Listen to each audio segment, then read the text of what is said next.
മലയാറ്റൂർക്കാരനാണ് ഈ ബ്രദർ. അടുത്ത പരിസരത്ത് വീടുള്ള ആളാണ്. അപ്പൊ ഈ ബ്രദർ വെക്കേഷന് ആഫ്രിക്കയിൽ നിന്ന് തിരിച്ച് നാട്ടിൽ വന്നിരിക്കുന്ന സമയത്താണ് അവിടെ ആ ധ്യാനം നടക്കുന്നത്. അവരുടെ ഇടവകയിലല്ല, അടുത്തൊരു ഇടവകയിൽ. അപ്പോ ഈ ബ്രദറിന് കുഴപ്പമുണ്ട്. ഈ ബ്രദർ നന്നായിട്ട് പ്രാർത്ഥിക്കും, വെളിയർപ്പണത്തിന് മറ്റെല്ലാം ചെയ്യും. പക്ഷെ ഈ ബ്രദറിന് കരിസ്മാറ്റിക് എന്ന് പറയുന്നത് അലർജിയാണ്. കരിസ്മാറ്റിക് സ്തുതിപ്പ് പ്രാർത്ഥന എന്നൊക്കെ പറയുന്നത് ഭയങ്കര അലർജിയാണ്. പുള്ളി ആരെങ്കിലും ഒരു അച്ഛൻ തന്നെ കരിസ്മാറ്റിക്കിനെ കുറിച്ച് ബ്രദറെ ഒന്ന് സ്തുതിച്ച് പ്രാർത്ഥിക്കുന്നു പറഞ്ഞാൽ അച്ഛനാണോന്ന് നോക്കില്ല, 4 ചീത്ത അപ്പം തന്നെ പറയും. കാരണം അത്രയ്ക്ക് വെറുപ്പായിരുന്നു ഈ കരിസ്മാറ്റിക് സ്പിരിച്വാലിറ്റിയെ. ഉറക്കെ പറ ഹല്ലേലൂയ, ഹല്ലേലൂയ. ഒരു വികാരിച്ച് പറഞ്ഞു, 1 മണിയാ ബ്രദറെ, നമുക്ക് ഇവിടെ നീലീശ്വരം പള്ളിയിൽ സെയ്യോന്റെ ധ്യാനം നടക്കുന്നുണ്ട്, അങ്ങനെ നമുക്കൊന്ന് പോയി അവിടുത്തെ അവരുടെ പരിപാടികളും രീതികളൊക്കെ എങ്ങനെയാണെന്ന് കാണാം എന്ന് പറഞ്ഞു. അപ്പൊ അച്ഛൻ പറഞ്ഞു, കരിസ്മാറ്റിക് പരിപാടിയല്ലേ, ഞാൻ പറഞ്ഞില്ല അച്ഛന്ന് പറഞ്ഞു. നമ്മൾ കൂടാൻ വേണ്ടി പോണതല്ല, അത് കാണാൻ വേണ്ടി അവരുടെ രീതികളൊക്കെ ഒന്ന് കാണാൻ വേണ്ടിയിട്ട് ഭയങ്കര പവർഫുൾ ടീമാന്ന് കേട്ടിട്ടുണ്ട്, അതുകൊണ്ട് പോയി കാണാൻ വേണ്ടി പോവാന്ന് പറഞ്ഞു. അപ്പൊ അങ്ങനെ നിർബന്ധിച്ച് ബൈക്കിന്റെ പുറകെ കയറ്റി ഈ അച്ഛൻ ഈ ബ്രദറിനെ അങ്ങനെ അവിടെ കൊണ്ടുവന്നു. ആ സമയത്ത് പള്ളിക്കകത്തേക്ക് 2 പേരും കൂടെ കയറിയപ്പോ അലൻ പ്രസംഗിച്ചുകൊണ്ടിരിക്കുക, അലൻ പ്രീച്ച് ചെയ്തുകൊണ്ടിരിക്കുകയായിരുന്നു. ആ സമയത്താണ് ഇവർ പുറകെ വന്ന് ഇരുന്നു. ഒരു 15 മിനിറ്റ് അലന്റെ ടോക്ക് ഈ ബ്രദർ കേട്ടുള്ളൂ. അപ്പൊ തന്നെ ഈ ബ്രദറിന്റെ ഉള്ളിൽ എന്തൊക്കെയോ നിറയാൻ തുടങ്ങി. ബ്രദർ എന്ത് ചെയ്യുന്നറിയോ, ബ്രദർ വേഗം പുറകെ കൂടെ, അലൻ പുറത്തോട്ട് ഇറങ്ങി പുറകെ കൂടെ ചെന്ന് അലന്റെ അടുത്ത് സംസാരിച്ചു. 1/2 മണിക്കൂർ അലന്റെ കൂടെ സംസാരിച്ചു. 1/2 മണിക്കൂർ ആകെപ്പാടെ അലനും ഈ ബ്രദറോട് സംസാരിച്ചു. ആ ബ്രദർ പറയുക, അന്ന് ഞാൻ കരിസ്മാറ്റിക്കായി. എന്റെ മനസ്സിൽ നിന്ന് പിശാച് വിതച്ചിരുന്ന ആ സ്തുതിപ്പിനെ കുറിച്ച്, ദൈവ അഭിഷേകത്തെ കുറിച്ച് ചിന്തകളില്ലേ, അതെല്ലാം പോയി. ഇപ്പൊ അതിനുശേഷം എന്റെ മനസ്സിൽ പിന്നെ എനിക്ക് ലീവ് ഇല്ലാത്തതുകൊണ്ട് ഞാൻ പോയി. ഇനി എന്റെ മനസ്സിലുള്ള ലക്ഷ്യമാണ് സെയ്യോൻ ധ്യാനകേന്ദ്രത്തിൽ വന്ന് 1 ആഴ്ച ധ്യാനം കൂടണം. ഉറക്കെ പറ ഹല്ലേലൂയ, ജീവനോട് പറ ഹല്ലേലൂയ, സ്വരമെടുത്ത് പറ ഹല്ലേലൂയ. എന്റെ പ്രിയ സഹോദരങ്ങളെ, ആ സഹോദരൻ എന്നിട്ട് സെയ്യോന്ന് കണ്ടതുകൊണ്ട് എന്നെ കോണ്ടാക്ട് ചെയ്യാനായിട്ട് കുറെ കാലം നോക്കിക്കൊണ്ടിരിക്കുന്നു, പക്ഷെ കിട്ടിയില്ല. യാദൃശ്ചികമായി കഴിഞ്ഞ ദിവസമാണ് എന്നെ കിട്ടിയത്. അപ്പോ അലൻ മരിച്ചു എന്ന് കേട്ടപ്പോ പുള്ളി ഞെട്ടിപ്പോയി. എന്നിട്ട് പറയാണ്, ഇന്ന് രാവിലെ വരെ ഞാൻ സ്തുതിച്ച് പ്രാർത്ഥിച്ചു. അലൻ അന്ന് പറഞ്ഞതിന് ശേഷം ഇന്ന് വരെ ഞാൻ സ്തുതിപ്പും പ്രാർത്ഥന നിർത്തിയിട്ടില്ല. എല്ലാ ദിവസവും ഒരു 15 മിനിറ്റെങ്കിലും ഞാൻ സ്തുതിക്കും. ദൈവ വിളിയിൽ നിലനിർത്തുന്നത്, അതിന് കാരണം, ഈ ഒരു ബോധ്യം കിട്ടുന്ന കാരണം ഈ കരിസ്മാറ്റിക് സ്പിരിച്വാലിറ്റിയാ. അതിനകത്തേക്ക് എന്നെ എത്തിച്ചത് അലനാണ്. ഉറക്കെ പറ ഹല്ലേലൂയ, സ്വരമെഴുതി പറഞ്ഞേ ഹല്ലേലൂയ. നമുക്ക് എഴുന്നേറ്റ് നിൽക്കാം. പ്രിയ സഹോദരങ്ങളെ, നമ്മൾ ക്രിസ്തുവിന് എവിടെയാണെങ്കിലും ക്രിസ്തുവിന് സാക്ഷ്യം വഹിക്കാൻ നമുക്ക് പറ്റണം. എവിടെയാണെങ്കിലും ഒരു വാക്കെങ്കിലും ഈശോയെ കുറിച്ച് പറഞ്ഞു കൊടുക്കാൻ പറ്റുന്ന സ്ഥലത്ത് നമ്മൾ പറഞ്ഞു കൊടുക്കണം. എന്റെ പ്രിയ സഹോദരങ്ങളെ, അന്ന് അലൻ അങ്ങനെ ഒരു പ്രചോദനം കിട്ടിയില്ല. ആ ബ്രദറിനോട് 1/2 മണിക്കൂർ സംസാരിച്ചില്ലായിരുന്നെങ്കിൽ അങ്ങനെ ഒരു ദൈവദാസനെ ഇന്നൊരു പക്ഷേ സഭയ്ക്ക് കിട്ടില്ലായിരുന്നു. ആ ബ്രദർ പറയുവാണ്, ഞാൻ ഒരു പക്ഷേ ദൈവം ഉപേക്ഷിച്ച് പോയനെ. അങ്ങനെ ഒരു ദൈവദാസനെ ചിലപ്പോൾ ഇന്ന് സഭയ്ക്ക് കിട്ടില്ലായിരുന്നു. പ്രിയ സഹോദരങ്ങളെ, ഇതുപോലെ അനേകരെ ദൈവം നമ്മുടെ ഓരോരുത്തരുടെ അടുത്തേക്ക് അയക്കുന്നുണ്ട് ക്രിസ്തുവിന്റെ സുവിശേഷം എത്തിക്കാൻ വേണ്ടി. പലപ്പോഴും നമ്മൾ അത് ഉപയോഗിക്കുന്നില്ല. അതുകൊണ്ട് എന്ത് പറ്റുന്നു, അനേകർ വഴിതെറ്റി പോകുന്നുണ്ട്. സഹോദരങ്ങളെ, നമുക്ക് ക്രിസ്തുവിന്റെ സാക്ഷി വഹിക്കാൻ പറ്റും. വചനം കേട്ടാൽ വചനത്തിന്റെ ഫലം പുറപ്പെടുവിക്കണം. അല്ലാതെ ഈ ജീവിതത്തിലെ മുഴുവൻ സന്തോഷം ഈശോ നിനക്ക് തരും. നിന്റെ രോഗങ്ങൾ ഈശോ സൗഖ്യപ്പെടുത്തും, നിന്റെ കുടുംബത്തിൽ പീഡകൾ ഈശോ മാറ്റും. ഇതൊക്കെ അതിന്റെ പാർട്ടാ, അത് നടന്നോളും. അതിൽ മാത്രം നിങ്ങൾ നോക്കാതെ ക്രിസ്തുവിനെ നോക്കണം. ക്രിസ്തു തരുന്നതിലല്ല, ക്രിസ്തുവിൽ സന്തോഷം വെക്കാൻ പറ്റണം. 2 കരങ്ങൾ സ്വർഗത്തിലേക്ക് ഉയർത്തിക്ക്. 2 കരങ്ങൾ സ്വർഗത്തിലേക്ക്, കണ്ണുകൾ അടച്ച് സ്വരമേറ്റ് സ്തുതിച്ച് ക്രിസ്തുവിനെ സ്നേഹിച്ചുകൊണ്ട്, ക്രിസ്തുവിനെ പ്രഘോഷിക്കാൻ തീരുമാനിച്ചുകൊണ്ട്, ഇനിയുള്ള ജീവിതം എനിക്ക് ക്രിസ്തുവിന് വേണ്ടി ജീവിക്കണം ആഗ്രഹിച്ചുകൊണ്ട് സ്വരമേറ്റ് സ്തുതിക്കട്ടെ. Hallelujah, hallelujah. യേശുവേ, യേശുവേ, യേശുവേ. മകളെ, നീ യേശുവിനെ നാമം വിളിച്ചാൽ നിന്റെ ദൈവം നിന്റെ കൂടെ നിൽക്കും. കരങ്ങൾ ഉയർത്തി, സ്വരം ഉയർത്തി എല്ലാവരും ചേർന്ന് വിളിക്കട്ടെ. യേശുവേ, യേശുവേ, യേശുവേ, യേശുവേ, യേശുവേ, യേശുവേ. ആരാധന, ആരാധന, ആരാധന, ആരാധന, ആരാധന, ആരാധന, ആരാധന, ആരാധന. ഹാല, ഹാല, ഹാല, ഹാല, ഹാല, ഹാല, ഹാല. യേശുവേ, യേശുവേ, യേശുവേ. ആരാധന, ആരാധന, ആരാധന, ആരാധന. കരങ്ങൾ കൂപ്പി കണ്ണുകൾ അടച്ച പരിശുദ്ധ മാതാവിനോട് ചേർന്ന് പ്രാർത്ഥിക്കാം. എന്നും ജീവിക്കാൻ ഞങ്ങൾക്ക് പ്രചോദനം നൽകുന്ന തിരുക്കുമാരന്റെ തിരുക്കാസയിലേക്ക് അമ്മയെ, മക്കളാ, ഞങ്ങളെ മുഴുവൻ സമർപ്പിക്കുന്നു. അമ്മയുടെ തിരുക്കുമാരന്റെ കാസയിൽ സമർപ്പിക്കപ്പെട്ട എന്നെയും എൻ്റെ കുടുംബത്തെയും, ഞങ്ങളെയും ഞങ്ങളുടെ കുടുംബത്തെയും പിശാച് തട്ടിയെടുക്കാതിരിക്കാൻ അമ്മയുടെ നീലങ്കിയാകുന്ന ശ്വാസപ്പ് കൊണ്ട് കാസയെ മൂടിപ്പിടിക്കണമേ. അമ്മയെ പ്രാർത്ഥിക്കണമേ. കരങ്ങൾ കൂപ്പി സ്വരമയത്ത് എല്ലാവരും ചേർന്ന് പ്രാർത്ഥിച്ച്, നന്മ നിറഞ്ഞ മറിയമേ സ്വസ്തി, സ്ത്രീകൾ അനുഗ്രഹിക്കപ്പെട്ടവളാകുന്നു. അമ്മയുടെ ഉദരത്തിന്റെ ഫലമായി ഈശോ അനുഗ്രഹിക്കപ്പെട്ടവനാകുന്നു. പരിശുദ്ധ മറിയമേ, തമ്പുരാന്റെ അമ്മേ, ഭാവികളായ ഞങ്ങൾക്ക് വേണ്ടി ഇപ്പോഴും ഞങ്ങളുടെ മരണസമയത്തും തമ്പുരാനോട് അപേക്ഷിക്കണമേ. Praise the Lord. നമ്മുടെ ശുശ്രൂഷകൾക്ക് ബഹുമാനോടെ പ്രവീൺ ബ്രദർ നേതൃത്വം നൽകണം. അഭിഷേകത്തോടെ പറഞ്ഞേ ഹല്ലേലൂയ. ഹല്ലേലൂയ. വലതുകരം ഉയർത്തി പറഞ്ഞേ ഹല്ലേലൂയ. ഹല്ലേലൂയ. ഹല്ലേലൂയ. ഹല്ലേലൂയ. ശാന്തമായി സ്വസ്ഥാനങ്ങളിലേക്ക് ഇരിക്കാം.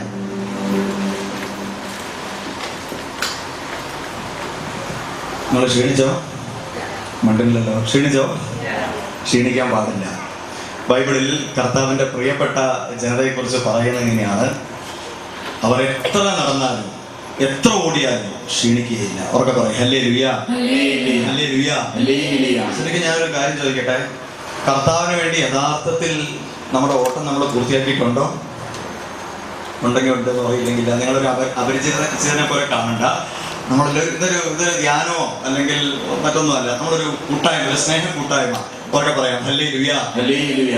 കുടുംബത്തിലിരുന്ന് ചോദിക്കണവര് ചോദിക്കാണ്, നമുക്ക് ഒരു ചങ്കത്ത് കൈവച്ച് പറയാൻ പറ്റുമോ? ഇപ്പോൾ ചിലർക്ക് 25 വയസ്സായി, 30 വയസ്സായി, 50 വയസ്സായി, അല്ലെങ്കിൽ 60 വയസ്സായി. ചങ്കത്ത് കൈവച്ച് പറയാൻ പറ്റുമോ, എൻ്റെ കർത്താവ് എന്നെ ഭരമേൽപ്പിച്ചിരിക്കുന്ന ദൗത്യം ഞാൻ പൂർത്തിയാക്കി, അല്ലെങ്കിൽ അതിനുവേണ്ടി ഞാൻ അക്ഷീണം പ്രയത്നിച്ചുകൊണ്ടിരിക്കുകയാണ്? അങ്ങനെ പറയാൻ പറ്റുന്ന എത്ര പേരുണ്ടാവും? കൈ ഉയർത്താമോ? ശരിക്കും നന്നായിട്ടൊന്ന് കൈ ഉയർത്തിക്ക്. ഒരാൾ പോലും. പിന്നെ നിങ്ങൾ പേടിച്ചിട്ടാണോ അല്ലെങ്കിൽ മടിച്ചിട്ടാണോ എന്ന് എനിക്കറിയാൻ പാടില്ല. ഒരു വിശ്വാസം, പ്രിയപ്പെട്ടവരെ, നമുക്ക് മറ്റെന്താ പറയാനുള്ളത്? ഉറക്കെ പറയും ഹല്ലേലൂയ. ഹല്ലേലൂയ. ഇങ്ങനെ സുവിശേഷ യോഗങ്ങളും പ്രാർത്ഥനാ കൂട്ടായ്മകളും എന്തിനു വേണ്ടിയാണ് നടക്കുന്നത്? അഭിഷേകത്തോടെ പറയാം ഹല്ലേലൂയ. ഹല്ലേലൂയ. സന്തോഷത്തോടെ പറഞ്ഞേ ഹല്ലേലൂയ. ഹല്ലേലൂയ. ഈ സായാഹ്നത്തിൽ വളരെ കുറച്ച് സമയം മാത്രമേ ഉള്ളൂ. ആ കുറച്ച് സമയത്ത് കർത്താവ് നൽകുന്ന ഏതാനും പ്രധാനപ്പെട്ട ചിന്തകൾ നിങ്ങളുമായിട്ട് പങ്കുവയ്ക്കാൻ വേണ്ടി ആഗ്രഹിക്കുകയാണ്. അഭിഷേകത്തോടെ പറഞ്ഞേ ഹല്ലേലൂയ. ഹല്ലേലൂയ. ഹല്ലേലൂയ. ഹല്ലേലൂയ. വിദേശത്ത്, ഏത് രാജ്യമായിക്കൊള്ളട്ടെ, വിദേശത്ത് പണിയെടുക്കുന്ന, കുടുംബത്തിന് വേണ്ടി രാപ്പകൽ അധ്വാനിക്കുന്ന ഒരു കുടുംബനാഥന്റെ റോളാണ് ആത്മീയ ജീവിതത്തിൽ എനിക്ക് നിങ്ങൾക്ക് ഉള്ളതെന്നുള്ളൊരു കാര്യം നമ്മൾ ഈ സായാഹ്നത്തിൽ തിരിച്ചറിയണം. അവർക്ക് പറയും ഹല്ലേലൂയ. ഹല്ലേലൂയ. മനസ്സിലായോ? ഈ ഞാൻ അതിനെക്കുറിച്ച് കുറച്ചും കൂടെ തെളിച്ച് പറഞ്ഞുതരാം. വിദേശത്ത്, ഗൾഫ് രാജ്യങ്ങളിൽ പണിയെടുക്കുന്നവർക്ക് കോമൺ ആയിട്ട് പറയുന്ന ഒരു പേരുണ്ട്. എന്താ അത്? പറഞ്ഞേ, എന്താ അത്? അറിയാവുന്നവർ പറഞ്ഞ ഇവിടെ ഇരിക്കുന്നവർക്ക് പ്രവാസികൾ. പ്രവാസികൾ അല്ലേ? അപ്പൊ പ്രവാസികൾ എന്ന് പറഞ്ഞാൽ മനസ്സിലായോ? പ്രവാസികൾ എന്ന് പറഞ്ഞാൽ അയാള് ആയുഷ്കാലം മുഴുവൻ അല്ലെങ്കിൽ 100-101 വയസ്സ് വരെ അവിടെ താമസിക്കും. ഞാൻ കണ്ടിരിക്കുന്ന കാര്യം പറഞ്ഞത്, ഏതാണ്ട് വിവാഹമൊക്കെ കഴിഞ്ഞു കഴിഞ്ഞാൽ സാധാരണ ഒന്ന് ഗൾഫിലേക്ക് പോകും. കാരണം കുറച്ച് കടബാധ്യതയൊക്കെ വന്ന് അത് തീർക്കാനൊക്കെ വേണ്ടി. പിന്നെ ഗൾഫ് പോയുള്ള പരിപാടി എന്താണെന്ന് വെച്ച് കഴിഞ്ഞാൽ കുറച്ച് കാലമൊക്കെ അങ്ങനെ അധ്വാനിച്ചു, വിവാഹത്തിൻ്റെയും അല്ലെങ്കിൽ കുടുംബത്തിൻ്റെ ചില കടബാധ്യതകൾ മാറിയാൽ പിന്നെ ഉടനെ അടുത്ത പരിപാടിയാണ് ഒരു വീട് കെട്ടുക, ഒരു ഭവനം കെട്ടിക്കഴിഞ്ഞാൽ പിന്നീട് ഒരു 10-15 വർഷം ഇതിന്റെ കടം വീട്ടാൻ വേണ്ടിയിട്ടുള്ള ഒരു ഓട്ടമായി. അവർക്ക് പറഞ്ഞേ ഹല്ലേലൂയ. ഹല്ലേലൂയ. ഇങ്ങനെ പല രാജ്യങ്ങളിൽ നമ്മുടെ കുടുംബത്തെ പോറ്റാൻ വേണ്ടി പ്രയത്നിക്കുന്നവർക്ക് കോമൺ ആയിട്ട് വിളിക്കുന്ന, ഇന്ത്യയിലാണെങ്കിൽ എവിടെയാണെങ്കിലും അവരെ വിളിക്കുന്ന പേരാണ് പ്രവാസികൾ. അവർക്ക് പറയാം ഹല്ലേലൂയ. ഈ റോള് മാത്രം എന്ന് പറഞ്ഞാൽ പ്രവാസിയുടെ റോൾ എന്താ? സ്ഥിരമായിട്ട് അവിടെ ഇരിക്കില്ല. സ്വന്തം ദേശത്ത് മരിച്ചു കഴിഞ്ഞാൽ അവിടെ അടക്കുവോ? എത്ര കോടീശ്വരനായിക്കൊള്ളട്ടെ, എത്ര പാവപ്പെട്ടവനായിക്കൊള്ളട്ടെ, നാട്ടിൽ കിടക്കുന്നവരുടെ ആഗ്രഹം എങ്ങനെയാണ്? അവനെ എൻ്റെ ദേശത്ത്, അല്ലെങ്കിൽ ചിലർ പറയും എൻ്റെ പള്ളിയിൽ, അല്ലെങ്കിൽ എൻ്റെ കാരണന്മാരെ ഉണങ്ങുന്ന സ്ഥലത്ത് അവനെ അടക്കണം. അഭിഷേകത്തോടെ പറയും ഹല്ലേലൂയ. ഞാൻ പറയാനുള്ള ഈ ഒരു റോള് മാത്രമേ ഈ നെട്ടോട്ടം ഓടുന്ന എനിക്ക് നിങ്ങൾക്കും ഈ ജീവിതത്തിലുള്ളൂ. ഉറക്കെ പറയും ഹല്ലേലൂയ. ഞാൻ പറയണതല്ല, ബൈബിള് തന്നെ അതിന് സാക്ഷ്യപ്പെടുത്തുന്നുണ്ട്. പത്രോസ്ലീഹയുടെ 1-ാം ലേഖനം, അതിന്റെ 1-ാം അധ്യായം, അതിന്റെ 17-ാമത്തെ തിരുവചനത്തിൽ പറയുന്നത് എങ്ങനെയാണ്? പത്രോസ്ലീഹയുടെ 1-ാം ലേഖനം 1-ാം അധ്യായം, അതിന്റെ 17-ാമത്തെ തിരുവചനം. അത് ഞാൻ നിങ്ങളെ വായിച്ച് കേൾപ്പിക്കാം. എന്താണ് എന്നെ നിങ്ങളെ കുറിച്ച് ബൈബിള് കോമൺ ആയിട്ടുള്ള ഒരു പേര് വിളിക്കുന്നുണ്ട്. ഗൾഫില് അല്ലെങ്കിൽ വിദേശത്ത് ജോലി ചെയ്യുന്നവരെ മാത്രമല്ല പ്രവാസികൾ എന്ന് വിളിക്കുന്നത്. എന്നെ നിങ്ങളെ കുറിച്ച് ദൈവത്തിന്റെ കാഴ്ചപ്പാടാണ്. 1 പത്രോസ് 1-ാം അധ്യായം, അതിന്റെ 17-ാമത്തെ തിരുവചനം. അതിങ്ങനെയാണ് പറയുന്നത്. 1 പത്രോസ് 1-ാം അധ്യായം 17. ഓരോരുത്തരെയും പ്രവർത്തികൾക്കനുസരിച്ച് നിഷ്പക്ഷമായി വിധിക്കുന്നവനെയാണ് നിങ്ങൾ പിതാവെന്ന് വിളിക്കുന്നതെങ്കിൽ നിങ്ങളുടെ ഈ പ്രവാസകാലത്ത് നിങ്ങൾ എന്ത് കാലത്ത് പറഞ്ഞ ഏറ്റു പറഞ്ഞ എന്ത് കാലത്ത്? ഈ കാലത്തിന്റെ പേരെന്താണ്? ഞാൻ നിങ്ങൾ ഇന്നിവിടെ നെട്ടോട്ടോടുന്ന ഈ ഒരു കാലഘട്ടത്തിന്റെ പേരെന്താണ്? പ്രവാസകാരൻ, ഒരു ഗൾഫുകാരന്റെ വില. ഹല്ലേലൂയ. വലതുകരം ഉയർത്തി ഉറക്കെ പറഞ്ഞേ ഹല്ലേലൂയ. കർത്താവ് എന്നെ നിങ്ങൾ ഈ സായാഹ്നത്തിൽ ഉദ്ബോധിപ്പിക്കുകയാണ്. എന്റെ പ്രിയപ്പെട്ടവരെ, അധികമൊന്നും ഓടണ്ട, അധികമൊന്നും അധ്വാനിക്കണ്ട. ഇന്നല്ലെങ്കിൽ നാളെ എന്റെ സ്വന്തം ദേശത്തേക്ക് ഞാൻ തിരിച്ചു വരും. ഉറക്കെ പറയും ഹല്ലേലൂയ. എന്റെ സ്വന്തം ദേശം എന്ന് പറയുന്ന ഒരു ഗൾഫുകാരൻ, ഒരു വിദേശത്തിൽ വർക്ക് ചെയ്യുന്ന ഒരു വ്യക്തി സ്വന്തം നാട്ടിലേക്ക് തന്റെ അന്ത്യത്തിന് ശേഷം അല്ലെങ്കിൽ ജോലിയിൽ നിന്ന് വിരമിച്ചതിന് ശേഷം വരുന്നത് പോലെ എന്നെ നിങ്ങളെയും നിക്ഷേപിച്ചിരിക്കുന്ന ദൈവം എന്നിൽ നിങ്ങൾ നിക്ഷേപിച്ചിരിക്കുന്ന ഈ ജോലി അതെല്ലാവർക്കും പെട്ട കുട്ടികൾക്കുണ്ട്, മുതിർന്നവർക്കുണ്ട്, സാമ്പത്തിക ഭദ്രതയുള്ളവർക്കുണ്ട്, സാമ്പത്തിക ഭദ്രത ഇല്ലാത്തവർക്കുണ്ട്, സിസ്റ്റേഴ്സിനുണ്ട്. യേശുവിന്റെ നാമം ധരിക്കുന്ന ഓരോരുത്തർക്കും, അത് ഇന്ന വ്യക്തി എന്നില്ല, ഇന്ന റൈറ്റ് എന്നില്ല, യേശുവിന്റെ നാമം ധരിക്കുന്ന ഓരോരുത്തർക്കും ഉണ്ട്. അവർക്ക് പറയാം ഹല്ലേലൂയ. ആ പ്രവാസിയെ സ്വന്തം നാട്ടിലേക്ക് കൊണ്ടുവരുന്നത് പോലെ എന്നെയും നിങ്ങളെയും എന്റെയും നിങ്ങളുടെയും സ്നേഹനിധിയായ ദൈവം സ്വന്തം നാട്ടിലേക്ക് കൊണ്ടുപോകും. ഉറക്കെ പറഞ്ഞേ ഹല്ലേലൂയ. അഭിഷേകത്തോടെ പറഞ്ഞേ ഹല്ലേലൂയ. ഈ സായാഹ്നത്തിൽ അതിനെക്കുറിച്ചും അതുമായിട്ട് ബന്ധപ്പെട്ട ചില കാര്യങ്ങളെ കുറിച്ച് ബഹുമാനപ്പെട്ട ജോപ്പോട് പറഞ്ഞതുമായിട്ട് ബന്ധപ്പെട്ട ചില കാര്യങ്ങളെ കുറിച്ച് നമ്മൾ ശ്രദ്ധിക്കും. ഉറക്കെ പറഞ്ഞേ ഹല്ലേലൂയ. എന്താണ് പ്രിയപ്പെട്ടവരെ, എന്റെയും നിങ്ങളുടെയും സ്വന്തം വീട് അല്ലെങ്കിൽ സ്വന്തം ഭവനം എന്ന് പറയുന്നത് എന്താണെന്നറിയാമോ? ഏതാണ് സ്വന്തം വീട്? ഫിലിപ്പിയ ലേഖനം 3-ാം അധ്യായം അതിന്റെ 20-ാമത്തെ തിരുവചനത്തിൽ നാം ഇപ്രകാരമാണ് കാണുന്നത്: ഭൗമികമായവ മാത്രം ഞാൻ നിങ്ങളെ ചിന്തിക്കുന്നു. എന്റെ നിങ്ങളുടെ ചിന്ത എന്താ? ഒരു മാരുതി കാർ വാങ്ങിക്കും. മാരുതി വാങ്ങിച്ചു കഴിഞ്ഞാൽ എന്റെ നിങ്ങളുടെ ചിന്ത എന്താ? അതിന്റെ അടുത്ത പവർ സ്റ്റിയറിംഗ് വണ്ടി വാങ്ങിക്കും. അത് കഴിഞ്ഞുള്ള ചിന്ത എന്താ? ചിലപ്പോൾ ഒരു നില വീടായിരിക്കും, നല്ല അധ്വാനമൊക്കെ, നമുക്ക് സാമ്പത്തിക ഒരു സ്ഥിരത എത്തിക്കഴിഞ്ഞാൽ ഒരു 2 നില വീട് പണിയണം. അവർക്ക് പറയാം ഹല്ലേലൂയ. മക്കളെ നല്ല സ്കൂളിൽ വിട്ട് പഠിപ്പിക്കണം. ആ പഠിപ്പിച്ചു കഴിഞ്ഞാൽ പിന്നെ എന്റെ നിങ്ങളുടെയും ജ്വരം എന്താ? അവർക്ക് ഏറ്റവും നല്ല കോളേജിൽ അഡ്മിഷൻ വാങ്ങണം. അവർക്ക് പറയാം ഹല്ലേലൂയ. ഞാൻ ചോദിക്കുന്ന കാര്യങ്ങൾക്ക് നിങ്ങൾക്ക് അറിയാവുന്ന പോലെ ഉത്തരം പറയാം. ആ നല്ല കോളേജിൽ അഡ്മിഷൻ വാങ്ങിക്കഴിഞ്ഞാൽ നിങ്ങൾക്ക് ഒരു മക്കളുണ്ടെന്ന് വെക്കി, ആ മക്കളെ കുറിച്ചുള്ള അടുത്ത കാഴ്ചപ്പാടുണ്ടായിരിക്കും. പറയണം, പറയും. ജോലി, അത് കഴിഞ്ഞാലുള്ള കാഴ്ചപ്പാട് എന്തായിരിക്കും? നല്ല ജോലി കിട്ടി, അടുത്ത കാഴ്ചപ്പാട് പറഞ്ഞേ വിവാഹം. Very good. ഇങ്ങനെ സഹകരിക്കുന്ന കൂട്ടായ്മയിലാണ് ദൈവത്തിന്റെ ആത്മാവ് പ്രവർത്തിക്കുക. ഉറക്കെ പറയും ഹല്ലേലൂയ. ഞാൻ പല ഇങ്ങനെയുള്ള ധ്യാന കൂട്ടായ്മകളും സുവിശേഷങ്ങളും കണ്ടിട്ടുണ്ട്. നമ്മൾ നിർജീവാവസ്ഥയിൽ ഇരുന്ന് കഴിഞ്ഞാൽ അവിടെ ആത്മാവിന് പ്രവർത്തിക്കാൻ പറ്റില്ല. കാരണം ബൈബിളിൽ തന്നെ പറയുന്നുണ്ട്, കർത്താവിന്റെ ആത്മാവ് എവിടെയുണ്ടോ അവിടെ സ്വാതന്ത്ര്യമുണ്ട്. സ്വാതന്ത്ര്യം എവിടെയുണ്ടോ, തുറവ് എവിടെയുണ്ടോ അവിടെ കർത്താവിന്റെ ആത്മാവുണ്ട്. ഉറക്കെ പറയും ഹല്ലേലൂയ. ഇല്ലെങ്കിൽ നമ്മൾ ഞാൻ പറയണമെന്നൊന്നും തോന്നും. ഇല്ലെങ്കിൽ നമ്മൾ എന്താ പറയാമോ, എത്ര ഇതുപോലത്തെ യോഗങ്ങൾ വന്നാലും എത്ര ഇതുപോലത്തെ വചന പ്രഘോഷണം നമ്മളിങ്ങനെ ഇരിക്കും, നമുക്ക് ആത്മാവിന്റെ ഒരു ഇതുണ്ടല്ലോ, അത് നമുക്ക് ഉണ്ടാവില്ല. ഉറക്കെ പറയും ഹല്ലേലൂയ. നമ്മൾ എല്ലാത്തിനും സഹായിക്കണം. അത് ഞാൻ മാത്രമല്ല, എനിക്ക് സത്യം പറഞ്ഞ ഇവിടെ ഇരിക്കുന്ന ഒരാളുടെ അത്ര പോലും എനിക്ക് യേശുക്രിസ്തുവിനെ കുറിച്ചുള്ള അറിവോ വിവരോ അല്ലെങ്കിൽ അതിനെ കുറിച്ചുള്ള യാതൊരു കാഴ്ചപ്പാടും ഇല്ല. പക്ഷെ നമ്മളൊരു കൂട്ടായ്മയിൽ, ഞാൻ എപ്പോഴും പറയും, ഇപ്പൊ ഞാൻ ധ്യാനിപ്പിക്കുകയല്ല, ഞാൻ നിങ്ങളെ കൂടെ ധ്യാനിക്കുകയാണ്. ഉറക്കെ പറയും ഹല്ലേലൂയ. ആരെയും ധ്യാനിപ്പിക്കുന്നില്ല, നമ്മൾ ഒരുമിച്ച് ചിന്തിക്കുന്നു, കർത്താവിന്റെ ആ ചിന്തകളെ ലക്ഷ്യമാക്കി ഒരുമിച്ച് മുന്നേറുന്നു. ഓക്കെ, ഇനി അടുത്തൊരു കാര്യം പറഞ്ഞുതരാം. ഓക്കെ, എന്തായിരുന്നു പറഞ്ഞത്? നമുക്ക് ജോലി കിട്ടി കഴിഞ്ഞാൽ അടുത്ത കാഴ്ചപ്പാട് എന്താ? പറഞ്ഞേ എന്താണ്? പിന്നെ വിവാഹം. ഇതൊക്കെ 2-3 വർഷത്തിന്റെ ഗ്യാപ്പിനിടയ്ക്ക് സംഭവിക്കുന്നത്, ശരിയല്ലേ? ഡിഗ്രി കഴിഞ്ഞു, അപ്പൊ ചിലർ വീണ്ടും ഹയർ സ്റ്റഡീസ്, അത് കഴിഞ്ഞാൽ ജോലി കിട്ടി. ജോലി കിട്ടാൻ വേണ്ടി ചിലർ കാത്തിരിക്കുന്നുണ്ട്. എന്തിനു വേണ്ടിയിട്ട്? നല്ല നില കെട്ടിച്ചു. നിങ്ങളുടെ ആ അഭിലാഷം നിറവേറ്റി, കർത്താവ് നിറവേറ്റി. അടുത്ത നിങ്ങളുടെ ജ്വരം കാഴ്ചപ്പാട് എന്താണ്? ഒരു കുഞ്ഞിക്കാല് കണ്ടു കഴിഞ്ഞാൽ, ശരിയല്ലേ? ഏതെങ്കിലും അമ്മമാരുണ്ടാവും, ഇനി വേണ്ട, അങ്ങനെ കാഴ്ചപ്പാടില്ലാത്ത ആരെങ്കിലും ഉണ്ടോ? എല്ലാവർക്കും ഉണ്ടാവും. അത് കഴിഞ്ഞാലോ? ഇതൊക്കെ ചോദിക്കുന്നതിനിടയ്ക്ക് ഞാനൊരു കാര്യം ചോദിക്കട്ടെ. നമ്മൾ ഈ ചോദ്യങ്ങൾ നമ്മുടെ മക്കൾക്ക് വേണ്ടി കാഴ്ചപ്പാട് നോക്കുന്നതിനിടയിൽ നമ്മൾ ചെറുപ്പാവുകയല്ല. ഉറക്കെ പറയും ഹല്ലേലൂയ.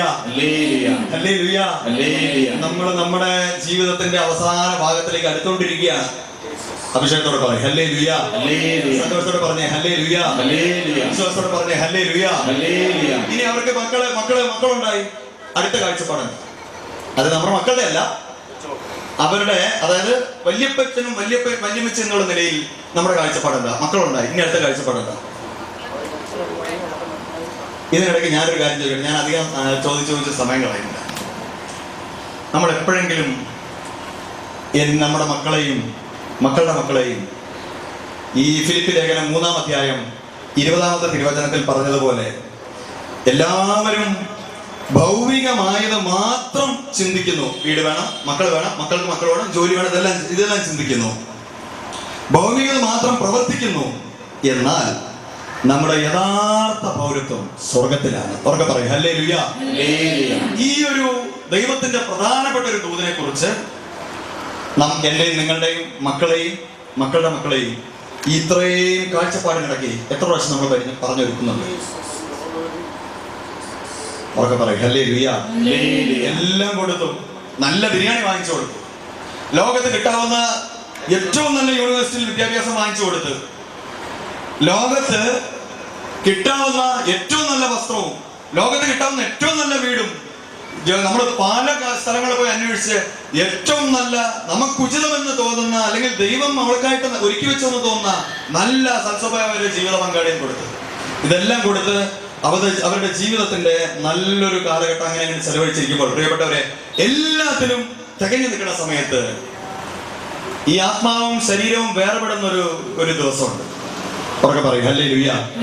സന്തോഷത്തോടെ പറഞ്ഞേ ഹല്ലേലൂയ. ഈ ആത്മാവും ശരീരവും വേർപെടുന്ന ദിവസത്തിൽ എനിക്കും നിങ്ങൾക്കുമായിട്ട് ദൈവം മറ്റൊരു കാര്യം പറയട്ടെ, എന്നെയും നിങ്ങളെയും ദൈവം ഒരു സ്ഥലത്ത് പ്രതീക്ഷിക്കുന്നു. ഉറക്കെ പറയും ഹല്ലേലൂയ. ഞാൻ ചോദിക്കട്ടെ, ഞാൻ നമ്മുടെ മക്കൾക്ക് ഏറ്റവും നല്ല വിദ്യാഭ്യാസം കൊടുത്തു, നമ്മുടെ മക്കൾക്ക് ഏറ്റവും നല്ല പദവി, നമ്മൾ കിട്ടുന്നതെല്ലാം വാങ്ങിച്ചു കൊടുത്തു. ദൈവം നമ്മളെ സന്ദർശിക്കുന്ന ദിവസം, അതായത് എന്നെയോ എൻ്റെ ഭാര്യയെയോ എൻ്റെ മക്കളെയോ എൻ്റെ മാതാപിതാക്കളെയോ തിരിച്ച് വിളിക്കുന്ന സമയം, അതാണ് ദൈവത്തിന്റെ സന്ദർശന സമയം. പുതിയൊരു വീട്ടിൽ നല്ല സന്തോഷം, നല്ല ഭംഗിയുള്ളൊരു വീട്ടിൽ, നേരത്തെ ഒരു കൊച്ചു കൂരയാണെന്ന് വെച്ചോ, നല്ല ഭംഗിയുള്ളൊരു വീട്ടിൽ കയറി താമസിക്കാനുള്ള ദിവസം അടുക്കും തോറും നമുക്ക് സന്തോഷമായിരിക്കോ സങ്കടമായിരിക്കോ? ഉറക്കെ പറയും സന്തോഷമായിരിക്കോ സങ്കടമായിരിക്കോ? നല്ല സന്തോഷം, നല്ല സന്തോഷം. ഇതുപോലെ ഗൃഹനാഥന് കൂടുതൽ സന്തോഷം, പിതാവിന് കൂടുതൽ സന്തോഷം. കാരണം അവൻ ലോകത്തിന്റെ ഭവനത്തിലേക്ക് വരാൻ തയ്യാറായിക്കൊണ്ടിരിക്കുകയാണ്. അങ്ങനെ ഇരിക്കുന്ന സമയത്ത് പ്രിയപ്പെട്ടവരെ, ഞാൻ ആറ്റു നോറ്റ് കയ്യിലുള്ളതെല്ലാം വെച്ച് ചോര നീരാക്കി ഉണ്ടാക്കി ഈ വീട് കയറി താമസത്തിന്റെ തൊട്ട് തലേ ദിവസം നമ്മുടെ കുടുംബത്തിലെ നമ്മുടെ മകനോ മകളോ ഏറ്റവും വേണ്ടപ്പെട്ട ഒരു വ്യക്തി മരണമടഞ്ഞു നോക്കി, പിറ്റത്തെ ദിവസം ആ ഭവനത്തിലേക്ക് കയറി താമസിക്കാൻ നമുക്ക് സന്തോഷമായിരിക്കോ സങ്കടമായിരിക്കോ? ആർക്ക് വേണ്ടിയിട്ടാണ് വീടുണ്ടാക്കിയത്? നമുക്കിനി എത്ര ആയുസുണ്ട്? നമ്മുടെ മക്കൾക്ക് വേണ്ടി അല്ലേ? അങ്ങനെയല്ല, നമ്മൾ വീടുണ്ടാക്കുമ്പോൾ നമുക്ക് വേണ്ടി മാത്രമാണ് ഉണ്ടാക്കുന്നത്. എത്ര തലമുറ അതിൽ താമസിക്കും? ചിലപ്പോൾ ചെറിയ മാതാപിതാക്കൾ ചെറിയ കുരിശൊക്കെ പിടിക്കുന്നേ ഉള്ളൂ, നിനക്കൊന്നും തരില്ല, നീ കൊക്കൽ ചെയ്യേണ്ടത് നിനക്ക് ഞാൻ വീതം വെച്ചാൽ എന്നൊക്കെ പറയുമെങ്കിലും അവർ യഥാർത്ഥത്തിൽ ജീവിക്കുന്ന ആർക്ക് വേണ്ടിയിട്ടാണ്? ഉറക്കെ പറയും ഹല്ലേലൂയ. സന്തോഷത്തോടെ പറഞ്ഞേ ഹല്ലേലൂയ. ഞാൻ ഓർക്കുകയാണ്, എൻ്റെ അച്ഛനെ ഓർക്കുന്ന, എൻ്റെ ഫാദർ, എൻ്റെ അപ്പനെ ഓർക്കുന്ന സമയത്ത് എനിക്ക് വേദന വരുന്ന ഒരു കാര്യം ഞാൻ എൻ്റെ കുടുംബത്തിൽ പോലും ഒരു പക്ഷേ ഷെയർ ചെയ്തിട്ടുണ്ട്, അല്ലെങ്കിൽ ഞാൻ ഷെയർ ചെയ്യാൻ വേണ്ടി ആഗ്രഹിക്കുകയാണ്. എൻ്റെ അപ്പൻ ഒരു വില്ലേജ് ഓഫീസറായിരുന്നു. വർഷങ്ങൾക്ക് മുമ്പ് പണിയെടുക്കുന്ന സമയത്ത് വളരെ അത്യാവശ്യം നല്ലൊരു സ്റ്റാൻഡേർഡ് ഫാമിലി ആയിരുന്നെങ്കിലും സാമ്പത്തികമായിട്ട് അന്ന് കാട്ടിലൊക്കെ താമസിക്കുന്ന സമയം സാമ്പത്തികമായിട്ട് ഞെരുക്കാൻ അനുഭവപ്പെട്ട ഒരു കാലഘട്ടം ഉണ്ടായിരുന്നു. അന്ന് കുറച്ച് ഞാനൊരു 6-ലും 7-ലും ഒക്കെ 8-ലും ഒക്കെ പഠിക്കുന്ന സമയത്ത് ഓരോ വർഷവും ഇതുവരെ പട്ടിണി അറിയിച്ചിട്ടില്ല. പട്ടിണി എടുക്കേണ്ട അവസരം വന്നു ഇതുവരെ എനിക്ക് സത്യം പറഞ്ഞാൽ ഇതുവരെ പട്ടിണി അറിയേണ്ടി വന്നിട്ടില്ല. ഉറക്കെ പറയും ഹല്ലേലൂയ. ഇതിനേക്കാൾ വേദനകരമായ ഒരു കാര്യം എൻ്റെ അപ്പൻ എന്നോട് ഷെയർ ചെയ്ത് ഞാൻ ഓർക്കുകയാണ്. അപ്പം പറയുകയാണ്, പണ്ട് നല്ലൊരു സ്ഥിതിയിൽ ഇരിക്കുന്ന സമയത്ത് അന്ന് ഓഫീസിൽ വളരെ ഒരു ചായക്ക് 1 രൂപ, അതിൻ്റെ കൂടെ കടിക്കാനുള്ളതിന് 1 രൂപ, 2 രൂപയാണ്. എൻ്റെ അപ്പൻ്റെ കീഴിലുള്ള ജോലിക്കാരെന്ന് പറഞ്ഞാൽ എൻ്റെ അപ്പൻ്റെ അത്ര പോലും ശമ്പളമില്ലാത്തവരെല്ലാം ഈ വൈകുന്നേരം 4 മണിക്ക് ഈ ചായയും കടിയൊക്കെ കഴിക്കും. എൻ്റെ അപ്പൻ എന്ത് ചെയ്യുന്നറിയാമോ? ഈ ചായ മാത്രം കുടിച്ചിട്ട് ആ കടിക്കുള്ള ആ 1 രൂപ മാറ്റി ഒരു കുടുക്കയിലിട്ട് വയ്ക്കും. ഉറക്കെ പറയും ഹല്ലേലൂയ. എന്നിട്ട് 365 ദിവസം മാറ്റി വെച്ച് കഴിഞ്ഞാൽ ഓർത്ത് നോക്കിയാൽ അന്നത്തെ 365 രൂപ എന്ന് നിസാറാണെന്ന് വിചാരിക്കേണ്ട. അന്ന് അടുത്ത വർഷം സ്കൂളിൽ പോകുമ്പോഴേക്കും പുതിയ ബാഗും, എത്ര പട്ടിണിയാണെങ്കിലും പുതിയ ബാഗും പുതിയ കുടയും. എൻ്റെ അപ്പൻ്റെ ആഗ്രഹം ഇതാണ്, സമൂഹത്തിലുള്ള എല്ലാവരെക്കാട്ടും നന്നായിട്ട് എൻ്റെ മോനെ നടത്തണം. ഉറക്കെ പറയും ഹല്ലേലൂയ. അതിനുള്ള എല്ലാ സാഹചര്യങ്ങളും എൻ്റെ നിങ്ങളുടെ അപ്പൻ സ്വർഗത്തിൽ ഒരുക്കിയിട്ടുണ്ട്. എന്നാലും ഈ അവസാനത്തെ കാലഘട്ടം പുറത്തേക്ക് ഞാൻ നേരത്തെ പറഞ്ഞ സംഭവം, ആ കയറി താമസത്തിന്റെ തൊട്ട് തലേ ദിവസം ആ മകൻ നമ്മളെ വിട്ടുപോയി. ആ അപ്പന്റെ വിഷമം ഓർത്ത് നോക്കി.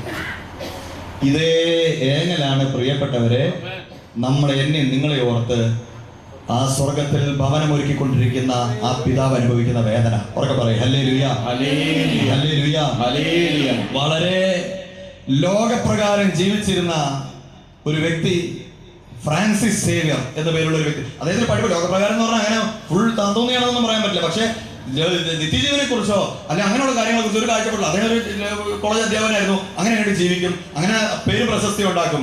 ഒരു ദിവസം മറ്റൊരു പ്രമുഖ ഒരു വ്യക്തി, അദ്ദേഹത്തിന്റെ പേരാണ് ഇഗ്നേഷ്യസ് ലയോള. അദ്ദേഹം പ്രസംഗിക്കുന്നത് ഈ ഫ്രാൻസിസ് സേവ്യർക്ക്, ചെറുപ്പക്കാരനെ ഫ്രാൻസിസ് സേവ്യർക്കാണ്. അദ്ദേഹം എല്ലാം കെട്ടിപ്പെടും, നല്ല പേര് പ്രശസ്തിയുണ്ട്, നല്ലൊരു കോളേജിലെ പ്രധാനപ്പെട്ട ഒരു അധ്യാപകൻ, അങ്ങനെ ഒരു ലെക്ചറർ അല്ലെങ്കിൽ ഒരു പ്രൊഫസർ എന്ന് പറയാം. അങ്ങനെ ഇരിക്കുന്ന സമയത്ത് ഇതുപോലത്തെ ഒരു യോഗത്തിൽ ഇഗ്നേഷ്യസ് ലയോള പ്രസംഗിച്ചുകൊണ്ടിരിക്കുകയാണ്. ഫ്രാൻസിസ്, ഈ രാത്രിയിൽ നീ ഇത്രയ്ക്ക് ഉണ്ടാക്കി, ഇന്ന് രാത്രി നിന്നെ ദൈവം തിരിച്ചു വിളിച്ചു കഴിഞ്ഞാൽ ആ ആത്മാവിന് പകരമായിട്ട് നിനക്ക് എന്ത് വെക്കാൻ പറ്റും? പുറകെ പറയും ഹല്ലേലൂയ. ഇതിന് സബ്സ്റ്റിറ്റ്യൂട്ട് ആയിട്ട് എന്ത് നമുക്ക് വെക്കാൻ പറ്റും? എല്ലാം നല്ല, ഒന്നും വേണ്ടെന്നല്ല.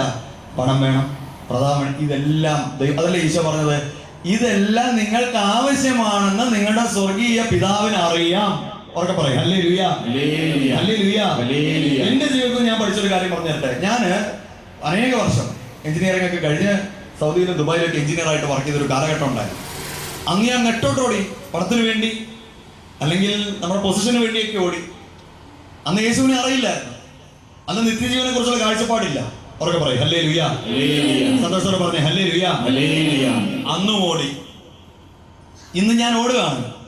ഇന്ന് ഓടുന്ന എഞ്ചിനീയറിങ്ങിനോ അല്ലെങ്കിൽ മറ്റു പണത്തിനോ പ്രതാപത്തിനോ വേണ്ടിയിട്ടല്ല. ഇന്ന് നിത്യജീവന് വേണ്ടി ഓടുന്നു. പക്ഷെ ഇതിനൊരു വ്യത്യാസം ഞാൻ പറഞ്ഞുതരാം. അന്ന് എന്തോരം പൈസ കിട്ടിയാലും ലോകത്തുള്ള എന്തൊക്കെ വാഹനങ്ങൾ കിട്ടിയാലും ഒരു ശൂന്യത ഹൃദയത്തിൽ അനുഭവപ്പെട്ടിരുന്നു. ഉറക്കെ പറയും ഹല്ലേലൂയ.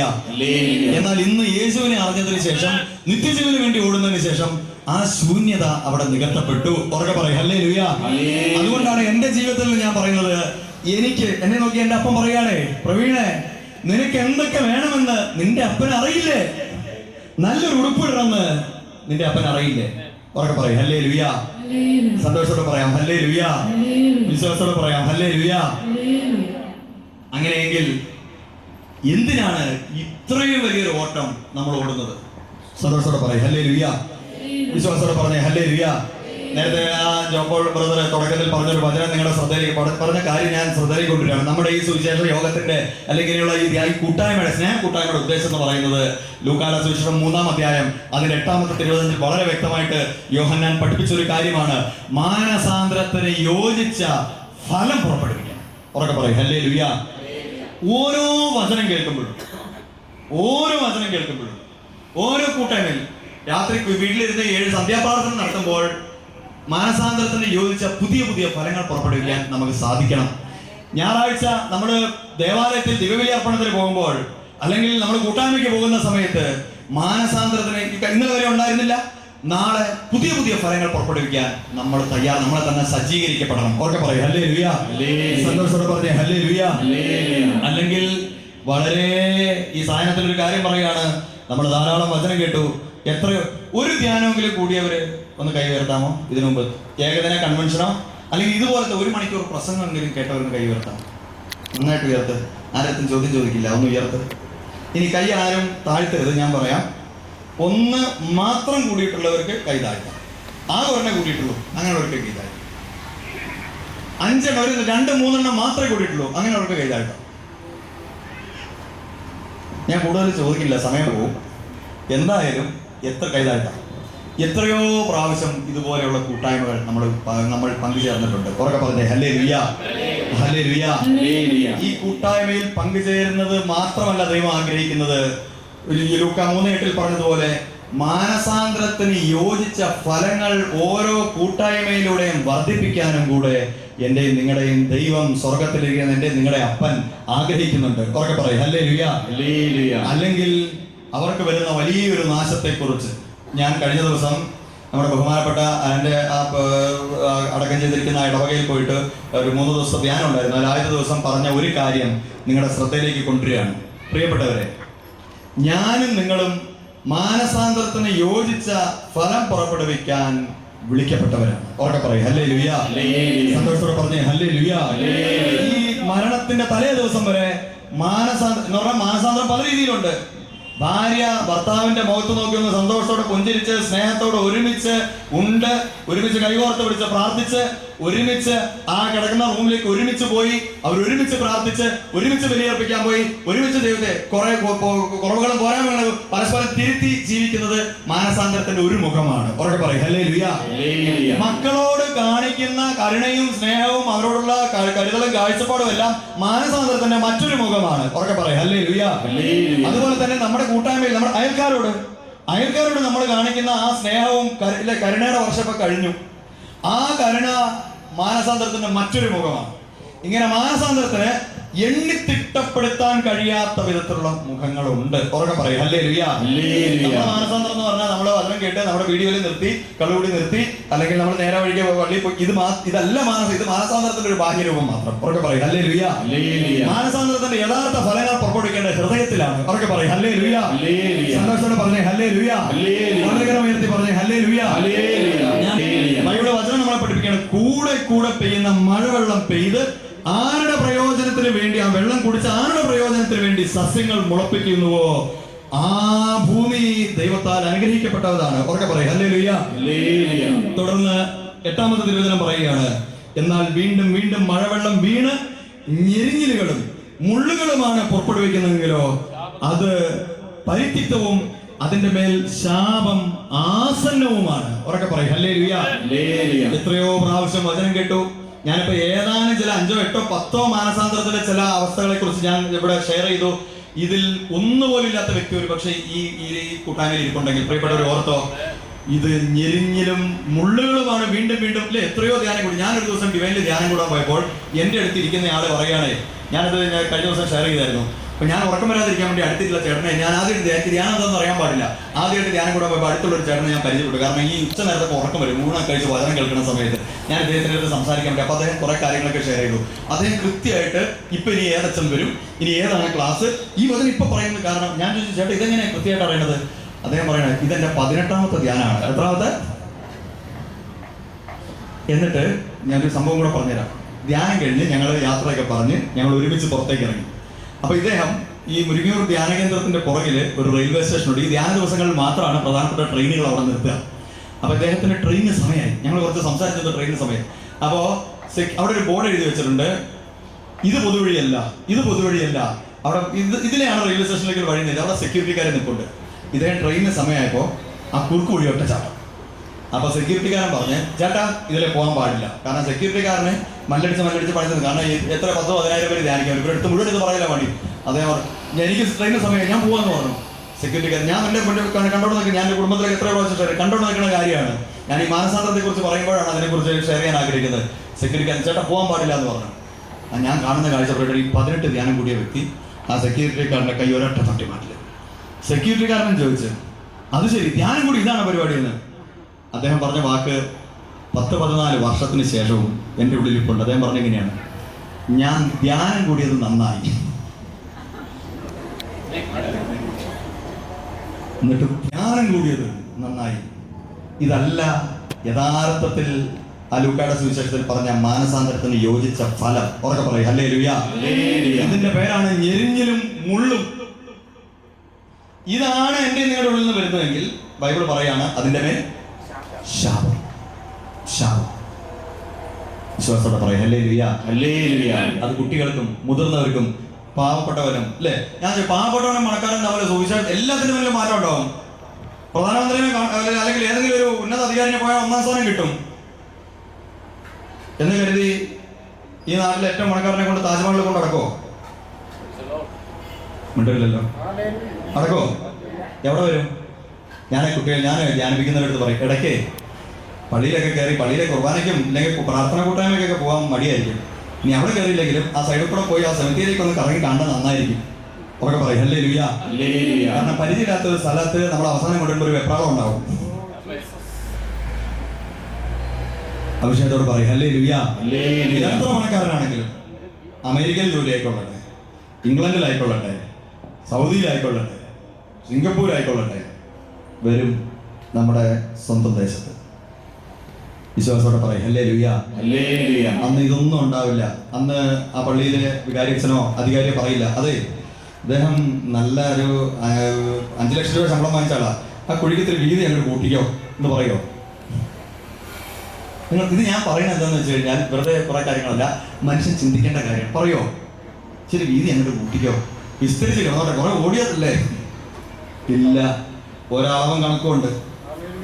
ഉറക്കെ പറയും ഹല്ലേലൂയ. ഹല്ലേലൂയ. ആ പെട്ടിക്കൊരു ഷേപ്പുണ്ട്, അതിനൊരു അളവും കണക്കുണ്ട്. അതിനപ്പുറത്തേക്ക് പോവാന്ന് ഞാൻ നിങ്ങളെ ചിന്തിച്ചാൽ അത് വ്യാമോഹം. ഉറക്കെ പറയും ഹല്ലേലൂയ. ഹല്ലേലൂയ. അഭിഷേകത്തോടെ പറഞ്ഞേ ഹല്ലേലൂയ. ഹല്ലേലൂയ. വിശ്വാസത്തോടെ പറഞ്ഞേ ഹല്ലേലൂയ. ഹല്ലേലൂയ. പ്രിയപ്പെട്ടവരെ, ചെറിയവരും വലിയവരും പണമുള്ളവരും ഇല്ലാത്തവരും ഈ കാര്യത്തെക്കുറിച്ച് വളരെ ബോധവാന്മാരായിരിക്കണമെന്ന് ദൈവത്തിന്റെ ആത്മാവ് ഈ സായാഹ്നത്തിൽ ആഗ്രഹിക്കുക. നമ്മുടെ പ്രിയപ്പെട്ട ആൾക്കാരെ, ഞാൻ എൻ്റെ കൊച്ചിനെ കൊണ്ട് എപ്പോഴും ഇടയ്ക്ക് കാണിച്ചു കൊടുക്കും, ഇതാണ് സെമിത്തേരി, ഇവിടെയാണ് കാർന്നവന്മാരൊക്കെ അടക്കുന്ന സ്ഥലം, ഞാനും നിങ്ങളൊക്കെ പോകേണ്ട സ്ഥലം ഇവിടെയാണ്. അഭിഷേകത്തോടെ പറയും ഹല്ലേലൂയ. ഹല്ലേലൂയ. ഇതൊക്കെ വെറുതെ, ഇത് നാളെ വേറെ ആൾ വന്ന് താമസിക്കുന്ന ഇവിടെ നാളെ വേറെ ആൾ വരും, ഈ കസേര നാളെ വേറെ ആൾ വന്നിരിക്കും, ഒരു സംശയം. ഉറക്കെ പറയും ഹല്ലേലൂയ. ഹല്ലേലൂയ. സന്തോഷത്തോടെ പറയും ഹല്ലേലൂയ. ഹല്ലേലൂയ. അതുകൊണ്ട് പ്രിയപ്പെട്ടവരെ, മാനസാന്തരത്തിന് യോജിച്ച ഫലം പുറപ്പെടുവിക്കണം. അങ്ങനെയുള്ള ദൈവ ഉദാഹരണം ബൈബിളിൽ എല്ലാത്തിലും ദൈവം ദൃഷ്ടാന്തങ്ങൾ വെച്ചിട്ടുണ്ട്, ഉദാഹരണങ്ങൾ വെച്ചിട്ടുണ്ട്. അതുപോലെ കഥയാണെന്ന് വിചാരിക്കരുത്, അതെല്ലാം ബൈബിൾ ചരിത്രത്തിലുള്ളത് തന്നെ. ഉറക്കെ പറയും ഹല്ലേലൂയ. 2 വ്യക്തികളെ ഞാൻ പരിചയപ്പെടുത്തി തരാം. കർത്താവിന്റെ കൂടെ തോളോട് തോള് കൈയിട്ട് നടന്ന 2 വ്യക്തികളെ ഞാൻ പരിചയപ്പെടുത്തി തരാം. ഒരാളുടെ പേരാണ് പത്രോസ്. ഉറക്കെ പറയും ഹല്ലേലൂയ. ഹല്ലേലൂയ. 3.5 വർഷക്കാലം കർത്താവിന്റെ തോളത്ത് കൈയിട്ട് നടന്ന് അദ്ദേഹം പരസ്യമായിട്ട് പറഞ്ഞു.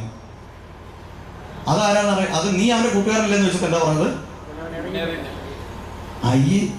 ഞാൻ ഈ നാട്ടുകാരനെ അല്ല, ഇല്ലേ? നമ്മൾ ഇടയ്ക്ക് പറയാം ഞാൻ ഈ നാട്ടുകാരല്ല, എനിക്കറിയില്ല. എന്തോരും ഇന്നത്തെ ഭാഷയിൽ പറയുകയാണെങ്കിൽ ദൈവനിന്ദാന്നൊക്കെ നമ്മൾ പറയും. എനിക്കറിയില്ല. 3 പ്രാവശ്യം 3 പേര് പറഞ്ഞു നിന്നെ മാറ്റം കണ്ടിട്ടുണ്ടാകുമ്പോ നോ, ഞാൻ പൊടി തട്ടി എഴുന്നേറ്റ് പരസ്യമായിട്ട് ജനങ്ങളുടെ അനേകായിരങ്ങളുടെ മുന്നിൽ വെച്ചിട്ട് ആ ദൈവത്തെ അറിയില്ല എന്ന് പറഞ്ഞു. വലിയൊരു തിന്മയാണ് അദ്ദേഹം ചെയ്തത്. അറിഞ്ഞോ അറിയാതെയോ, വാക്കുകൊണ്ടോ വിചാരം കൊണ്ടോ പ്രവൃത്തി കൊണ്ടോ ഉപേക്ഷ കൊണ്ടോ. ഞാൻ ഇന്നലെ രാത്രി തുടങ്ങിയ, അല്ലെങ്കിൽ ഇന്ന് പുലർച്ചെ 3 മണിക്ക് തുടങ്ങിയ യാത്രയാണ്. ഈ 3 മണിക്ക് തുടങ്ങി, ഇന്ന് 5 മണിക്ക് ഇവിടെ എത്തി. ഇത്ര ദൂരം വണ്ടി ഓടിച്ച് ഇവിടെ എത്തി. ഇതിനിടയ്ക്ക് എത്ര ആത്മാക്കളെ ദൈവം എനിക്ക് ഏൽപ്പിച്ചു തന്നു, ഞാൻ ശ്രദ്ധിച്ചില്ല. അത് തിരിച്ചറിയാനുള്ള ആത്മാവ് ഒരു പക്ഷേ എനിക്ക് ഉണ്ടായിരുന്നില്ല. ഉറക്കെ പറയും ഹല്ലേലൂയ. ഇന്ന് രാത്രി കിടക്കുന്നതിന് മുമ്പ് ഞാൻ കരയണം. നാളെ പക്ഷേ ഒരു പക്ഷേ എന്റെ മുന്നിൽ നിന്ന് വന്ന വ്യക്തി നാളെ ഈ ലോകത്ത് കാണില്ലായിരിക്കും. അവന്റെ അവസാനത്തെ പിടികൊള്ളി എന്ന നിലയ്ക്ക് ഒരു പക്ഷേ ദൈവം എന്റെ മുന്നിലേക്ക് തള്ളിവിട്ട വ്യക്തികൾ ഇന്ന് ഞാൻ കടന്നു പോയിട്ടുണ്ടാവും. അവർക്ക് പറയും ഹല്ലേലൂയ. ഹല്ലേലൂയ. ഹല്ലേലൂയ. പത്രോസിനെ സഭയുടെ തലവനായിട്ട് ഉയർത്തിയതിനുള്ള ഏറ്റവും വലിയ യോഗ്യതയാണ് അവൻ ഹൃദയം നൊന്തുകാരൻ. എല്ലാം വേണ്ടപ്പോൾ ഹൃദയം നൊന്തുകാരൻ. അങ്ങനെ ഒരു കരച്ചിൽ നിങ്ങൾക്കുണ്ടോ? ഞാൻ ചോദിക്കട്ടെ, എൻ്റെ ഭർത്താവിന്റെ നാശത്തെക്കുറിച്ച് ഒരു ഹൃദയം നൊന്തൊരു കരയുന്ന ഒരു അവസ്ഥ നിങ്ങൾക്കുണ്ടോ? കുറ്റമല്ല, സങ്കടം പറയുന്നില്ല. ഇഷ്ടം പോലെ കുടിയനാണ്. ഞാൻ അങ്ങനെ പറയുന്നവരടുത്ത് ചോദിക്കും, ആ ഭാര്യയെ, കുടിയനായ നിന്റെ ഭർത്താവിന് വേണ്ടി നീ എന്താ ചെയ്തത്? അവനെ ദൈവത്തിന് മുന്നിൽ സമർപ്പിച്ച് ബലിയർപ്പിച്ചു. അവന് വേണ്ടി മുട്ടിന്മേൽ നിന്നൊരു കുരിശിന്റെ വഴി ചൊല്ലിയോ? അവന് എന്തിന്? ഒരു ചായ കുടിക്കുമ്പോൾ, അല്ലേ, ചായ കിട്ടിയില്ലെങ്കിൽ ഒരു വിഷമാണ്. 4 മണിക്ക് എനിക്ക് ചായ കുടിച്ചില്ലെങ്കിൽ ഒരു വിഷമാണ്. എങ്കിലും കർത്താവ്, ഞാനിത് മാറ്റി വയ്ക്കാൻ എൻ്റെ ഭർത്താവിനൊന്ന് മാനസാന്തരപ്പെടുത്തണം. ചെറിയൊരു കാര്യം, ആ ചെറിയ കാര്യത്തിന് കർത്താവിന്റെ മുന്നിൽ വലിയ വിലയുണ്ട്. ഉറക്കെ പറയും ഹല്ലേലൂയ. ഹല്ലേലൂയ. സന്തോഷത്തോടെ പറഞ്ഞേ ഹല്ലേലൂയ. ഹല്ലേലൂയ. ആ പത്രോസിന്റെ മാനസാന്തരം ഇതുപോലെ തന്നെ 3.5 വർഷം കർത്താവിന്റെ തോളോട് തോള് ചേർന്ന് നിന്ന മറ്റൊരു വ്യക്തിയെ കുറിച്ച് ഞാൻ നിങ്ങൾക്ക് പറഞ്ഞുതരാം. ആ വ്യക്തിയുടെ പേരാണ്, പറയാമോ? യൂദാസ്. അഭിഷേകത്തോട് പറയും ഹല്ലേലൂയ. ഹല്ലേലൂയ. ആ യൂദാസിന്റെ അന്ത്യത്തിൽ ഒന്ന് നോക്കിയേ, ഞെരിഞ്ഞിലും മുള്ളുകളും പുറപ്പെടുവിച്ച ആ വ്യക്തി. അങ്ങനെയുള്ള വ്യക്തികളുടെ അന്ത്യം ഞാൻ പറഞ്ഞില്ലേ, ശാവാണെന്ന് ഞാൻ പറഞ്ഞല്ല, ബൈബിളിൽ എഴുതിയിട്ടുണ്ട്. ആ യൂദാസൻ ബൈബിളിലെ ഏറ്റവും ദാരുണമായ അന്ത്യമാണ് യൂദാസിന്റെ. എത്രയോ പേര് തൂങ്ങിച്ചാവുന്ന നമ്മൾ കാണുകയും കേൾക്കുകയൊക്കെ ചെയ്തിട്ടുണ്ട്, അല്ലേ? തൂങ്ങിച്ചാൽ എന്ത് സംഭവിക്കും? ബ്ലഡ് സർക്കുലേഷൻ നിൽക്കും, എല്ലാം ശ്വാസം മുട്ടി, എല്ലാം പെട്ടെന്ന് പിടിപിടിന്ന് അങ്ങോട്ട് തീരും. യൂദാസ് തന്നെ ചെയ്തത്. അവന് കിട്ടിയ 30 അവനെ പിശാച് കൊണ്ടുപോയ വഴി ഒന്ന് ഓർത്ത് നോക്കിയാൽ, മാനസാന്തരത്തിന്റെ ഫലം പുറപ്പെടുവിക്കാത്തതുകൊണ്ട് പിശാച് നയിച്ചുകൊണ്ട് പോയ വഴി ഓർത്ത് നോക്കിയേ. അവൻ തൂങ്ങിയത് എന്തിനാണെന്നറിയാമോ പ്രിയപ്പെട്ടവരെ? വലിയൊരു ഇല്ലിക്കമ്പിൽ. സ്വന്തം ആ പൈസ കൊണ്ട്, അതായത് തോന്നിയ രീതിയിൽ ഉണ്ടാക്കിയ പൈസ, ആരുടെ കണ്ണ് വെട്ടിച്ചിട്ടുള്ളതായാലും കുഴപ്പമില്ല, അങ്ങനെ ഉണ്ടാക്കിയ പൈസ കൊണ്ട് ഒരു പറമ്പ് വാങ്ങിച്ച് അനാവശ്യ സമ്പത്ത് കൊണ്ട് എന്തെങ്കിലും ചെയ്യുമ്പോൾ ഓർത്തോ, താനിടാത്ത മുട്ടയ്ക്ക് അടയിരിക്കുന്ന തിത്തിരി പക്ഷിക്ക് തുല്യമാണ് അനാവശ്യമായ സമ്പത്ത് ഉണ്ടാക്കി അതിൽ നിന്നും സുഖം കണ്ടെത്തണം. ഉറക്കെ പറയും ഹല്ലേലൂയ. യൂദാസിന് അത് ചേർന്നതായിരുന്നില്ല. യൂദാസ് ഒരു പറമ്പ് വാങ്ങിച്ച് 30 വെള്ളിക്കാശുണ്ട്, എന്നിട്ട് ഒരു ഇല്ലിക്കമ്പിൽ കെട്ടിത്തൂങ്ങി. ആ ടെൻഷനിടയിലെ ഞാൻ ആ 1-2 സീനൊക്കെ ചിത്രീകരിച്ചിരിക്കുന്നത് പണ്ട് ഞാൻ കണ്ടിട്ടുണ്ട്, ചെറിയ സീരിയൽ ടെലിഫിലിമൊക്കെ. അതിൽ യൂദാസിന്റെ അന്ത്യം എങ്ങനെയാണെന്ന് അറിയാൻ പ്രിയപ്പെട്ടവരെ? പിള്ളേരെ കല്ലെറിയാൻ വേണ്ടി ഓടിച്ച് അവസാനം ഇവനെ ഒരു ഗതിയന്തരമില്ല, പിശാചാണ് ഇവനെ ഓടിക്കണേ. ഓടിച്ചോടിച്ച് ഈ കുറ്റബോധം മതിച്ച് ഇവൻ ഒരു കഷ്ണം കയറെടുത്ത് ഇവന്റെ സ്വന്തം പുറം പോയിട്ട് ഒരു ഇല്ലിൽ അങ്ങോട്ട് ഞാന്നു. ഇല്ലിയിൽ ഞാന്നു കഴിഞ്ഞാൽ ഇപ്പൊ മാവിൽ നല്ല ഉറപ്പുള്ള മാവിൽ ഞാന്നു കഴിഞ്ഞാൽ വലിയ കുഴപ്പമുണ്ടാവില്ല, പെട്ടെന്ന് അധികം വേദന അറിയാതെ പോകും. യൂദാസിന്റെ അത്തി ഇങ്ങനെയൊക്കെ ആയിരുന്നു. ധൈര്യമായിട്ട് കൈ ഉയർത്ത്, പരീക്ഷയൊന്നുമില്ല, കൈ ഉയർത്ത്. ഒത്തിരി പേരുണ്ട്, ഒത്തിരി, എല്ലാവരും തന്നെ. ഞാൻ ഇത് വായിച്ചാൽ, നമുക്ക് ബൈബിള് വായിക്കാത്തോണ്ട് അത് എഴുതിയോ, ഇത് വായിച്ചോ. സഹോദരരെ, യേശുവിനെ പിടിക്കാൻ വന്നവർക്ക് നേതൃത്വം നൽകിയ യൂദാസിനെ കുറിച്ച് ദാവീദ് പരിശുദ്ധാത്മാവ് അരുളി ചെയ്ത വചനം പൂർത്തിയാകേണ്ടിയിരുന്നു. അവൻ നമ്മളിൽ ഒരുവനായി എണ്ണപ്പെടുകയും ഈ ശുശ്രൂഷയിൽ അവന് ഭാഗഭാഗം ലഭിക്കും. യേശുവിന് കൂടെ നിൽക്കാൻ അവന് കൃപ കിട്ടി. എത്ര പേരുണ്ടായിരുന്നു? 12 പേരിൽ ഒരുവനായിട്ട് അവൻ കണക്കാക്കപ്പെട്ടു. എന്തൊരു മഹത്വമായ ഒരു പദവിയാണെന്ന് ഓർത്ത് നോക്കിയാൽ. ഈ സുവിശേഷാത്മകമായ ജീവിതം എന്ന് പറയുന്നത് എന്തൊരു മഹത്തായ പദവിയാണെന്ന് ഓർത്ത് നോക്കിയാൽ പ്രിയപ്പെട്ടവരെ. അതുകൊണ്ടാണ് ബൈബിൾ പറയുന്നത് സുവിശേഷം പ്രസംഗിക്കുന്നവരുടെ പാദങ്ങൾ എത്ര സുന്ദരം. അതുകൊണ്ടാണ് വിദേശത്ത് സിറിയയിലും ഈജിപ്തിലൊക്കെ വേണമെങ്കിലൊക്കെ യേശുവിനെ എനിക്ക് അറിയില്ല എന്ന് പറഞ്ഞ പത്രോസ് ഇതുപോലെ ചെയ്ത് യേശുവിന് വേണ്ടി രക്തസാക്ഷ്യം വഹിക്കുന്നതിനോളം വലിയൊരു കാര്യം, ഒരു പദവി ഈ ലോകത്തില്ല. ഉറക്കെ പറയും ഹല്ലേലൂയ.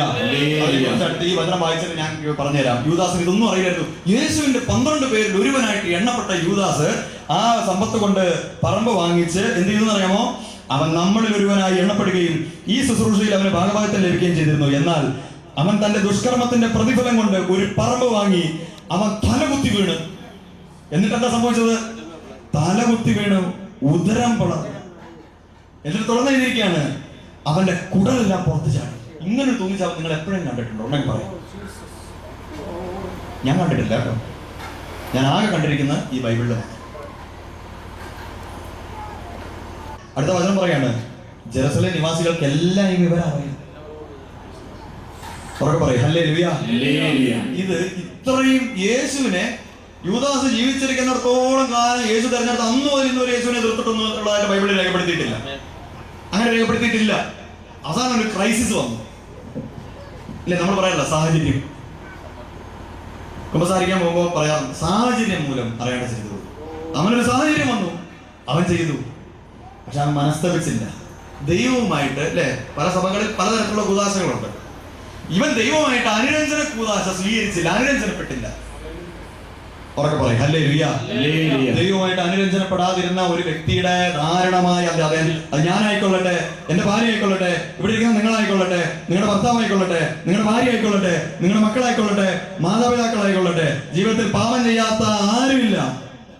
ബൈബിൾ പറഞ്ഞിരിക്കുന്നത് ഇങ്ങനെയാണ്, പാപം ചെയ്യാത്തവനെ ഒരുവനുമില്ല യേശു അല്ലാതെ. അതുണ്ടാവും, വരാം, വരാതിരിക്കാം. പക്ഷേ ഇതിന് ശേഷമുള്ള ഒരു പ്രോസസ് ഉണ്ട്, അതാണ് അനുരഞ്ജനം. ദൈവമായിട്ട് അതാണ് ഞാൻ പറഞ്ഞത്, രാത്രി ഇരുന്ന് കരയാം, രാത്രി ഇരുന്ന് കരയാം. ഉറക്കെ പറയും ഹല്ലേലൂയ. ഈ ഒരു അഭിഷേകത്തിലേക്ക് ഒരു വിശ്വാസി വരണം. എന്നിട്ട് ബൈബിളിൽ എഴുതിയിരിക്കണം, അവൻ ഇത്രയും ദാരുണമായ ഒരു മരണം കാണിച്ചു തരാൻ കാരണം എന്താണെന്ന് അറിയാമോ? അതാണ് നേരത്തെ വായിച്ച വചനം, ഹെബ്രായർ 6:7-8. അവന്റെ അവസാനം വളരെ പരിതാപകരമായിരിക്കും, വളരെ പരിതാപകരം. നേരെ മറിച്ച് പ്രിയപ്പെട്ടവരെ, വളരെ ചുരുങ്ങിയ സമയമുള്ളൂ. ഞാൻ നിങ്ങളോട് പറയാൻ വേണ്ടി ആഗ്രഹിക്കുന്ന മറ്റൊരു കാര്യം ഇതാണ്.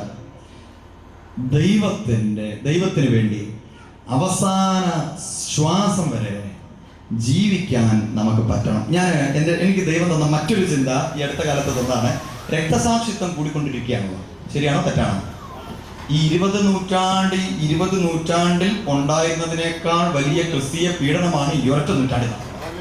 ശരിയല്ലേ? അങ്ങനെയാണ്. നമുക്കിപ്പോ ബൈബിളിൽ ചോദിച്ചൊരു കാര്യം ഞാൻ നിങ്ങളുടെ ശ്രദ്ധയിലേക്ക് കൊണ്ടുവരികയാണ്.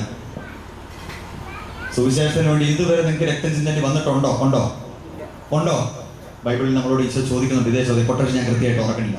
ഇതുവരെ നിങ്ങൾക്ക് സുവിശേഷത്തിന് വേണ്ടി രക്തം ചിന്തേണ്ടി വന്നിട്ടില്ല. എന്നാൽ എവറി 3 minutes ഒരാൾ മരിക്കുന്നുണ്ട്.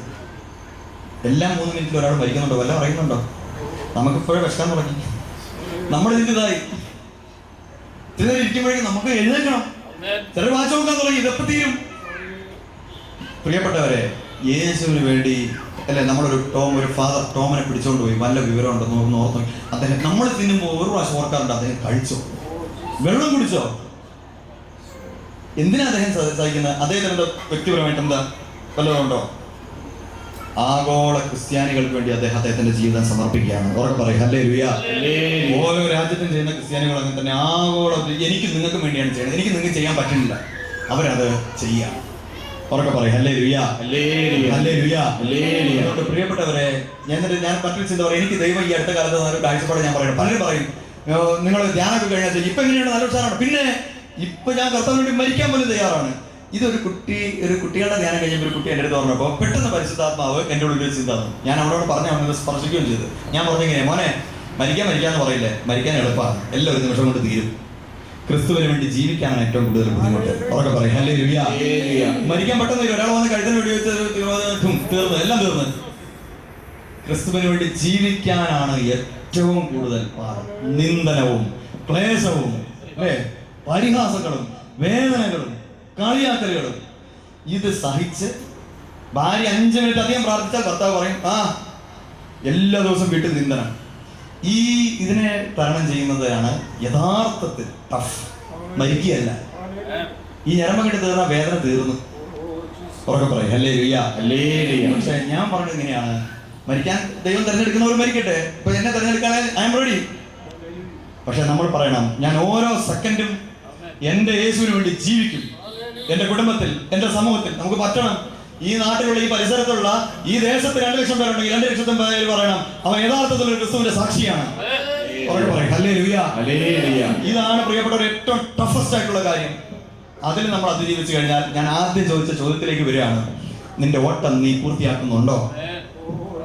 നിന്റെ ഓട്ടം നീ പൂർത്തിയാക്കുന്നുണ്ടോ? എല്ലാം കൂടെ ക്ലബ് ചെയ്ത് ഞാൻ അവസാനം കുറച്ച് കഴിയുമ്പോൾ കൺക്ലൂഡ്. ഇനി അടുത്തൊരു സെഷനിലേക്ക് നമ്മൾ പ്രവേശിക്കും. ഇത് ജനങ്ങൾ അല്ലാണ്ട് പറയരുത് അതൊരു ക്രിസ്ത്യാനിയാണ്. അതല്ല, ഈ ദേശത്തുള്ളവർ പറയണം അതൊരു ക്രിസ്ത്യാനിയാണ് അല്ലേ. ഉടുത്തിരിക്കുന്ന മുണ്ടിന്റെ മടിക്കുത്ത് അങ്ങോട്ട് അഴിച്ചിടും. Because they are respecting Christ. എന്നെയല്ല. ഞാൻ പോകുമ്പോ പണ്ട് എന്നെ വീട്ടിൽ നിന്ന് പറയായിരുന്നു, നീ ഒന്നിനും കൊള്ളാത്തവനാണെന്ന് പറഞ്ഞിട്ട് പടിയടച്ച് ബന്ധം വെച്ചൊരു കാലഘട്ടം ഉണ്ടായിരുന്നു.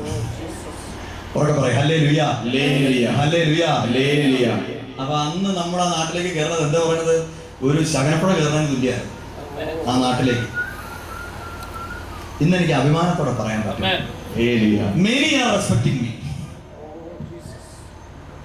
ലോകത്തുള്ള എത്രയോ രാജ്യങ്ങളിൽ, മറ്റൊരു അർത്ഥത്തിൽ പറയാനാണ്, നിങ്ങൾ തെറ്റിദ്ധരിക്കരുത്.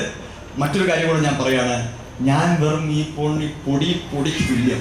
എന്നെ അല്ല റെസ്പെക്ട് ചെയ്യുന്നത്, എന്റെ ഉള്ളിലുള്ള യേശുവിനെയാണ് അവർ റെസ്പെക്ട് ചെയ്യുന്നത്.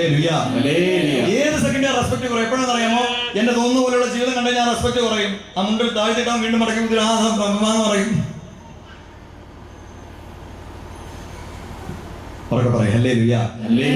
സാമുവേൽ പ്രവാചകൻ 1-ാം പുസ്തകത്തിൽ ഈശോ പിതാവായ ദൈവം പറഞ്ഞിരിക്കുന്ന കാര്യമാണ്, എന്നെ ആദരിക്കുന്നവരെ ഞാനും ആദരിക്കും.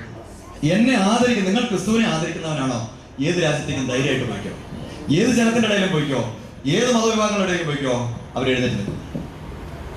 കാരണം ഇതെന്റെ നിങ്ങളുടെ കാഴ്ചപ്പാടല്ല, ഇത് അനാദി മുതൽ സാമുവേൽ പ്രവാചകന്റെ 1-ാം പുസ്തകം അതിൽ പറഞ്ഞിരിക്കുന്ന കാര്യമാണ്.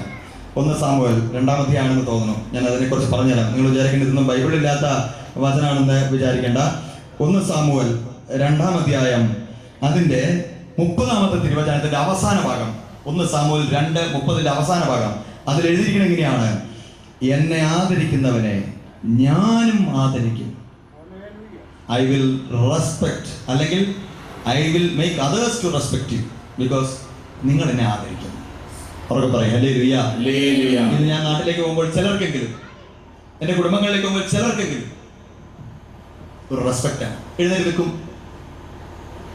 കാരണം ഒരു വിശ്വാസിക്ക് പറയാൻ പറ്റണം, എൻ്റെ ഉള്ളിൽ യേശു ഉണ്ട്, എൻ്റെ ഉള്ളിൽ യേശു ഉണ്ട്. ഇത് പറയാൻ നമുക്ക് ചങ്കത്ത് കൈവച്ച് പറയാൻ പറ്റും. അത് പറയാൻ പറ്റിയാൽ ആദ്യത്തെ ചോദ്യം വീണ്ടും, എൻ്റെ ഓട്ടം യഥാർത്ഥ ലക്ഷ്യത്തിലേക്ക് ഞാൻ ഓടിക്കൊണ്ടിരിക്കുകയാണ്. എൻ്റെ യഥാർത്ഥ ലക്ഷ്യത്തിലേക്ക് ഞാൻ ഓടിക്കൊണ്ടിരിക്കുകയാണ്. സ്കൂളിൽ പോണ കുട്ടിയാണെങ്കിൽ ശരി, ബഹുമാനപ്പെട്ട നമ്മുടെ ഇല്ലാത്ത പിതാവിൻ്റെ അടുത്തേക്ക് പോയ അതിനെക്കുറിച്ച് ഞാൻ പറയാം. ഞാൻ അത്യാവശ്യം എൻ്റെ ജീവിതം വ്യത്യസ്ത, എല്ലാം പറയാൻ സമയമില്ല. ഞാനൊരു അന്യമതക്കാരനായിരുന്നു. ഒരു വ്യത്യസ്തമായ ഒരു കാഴ്ചപ്പാടായിരുന്നു എനിക്കുണ്ടായിരുന്നത്. പക്ഷേ യേശു ക്രിസ്തു എന്നെ സ്വന്തമാക്കി. ഓരോ സ്ത്രീ പറഞ്ഞ പോലെ യേശു ക്രിസ്തു എന്നെ സ്വന്തമാക്കിയതിന് ശേഷം വ്യത്യസ്തമായൊരു ജീവിത രീതിയായിരുന്നു. ശരിക്കും പറഞ്ഞാൽ രാം പകൽ തമ്മിലുള്ള ഒരു വ്യത്യാസമായിരുന്നു. ഉറക്കെ പറയും ഹല്ലേലൂയ.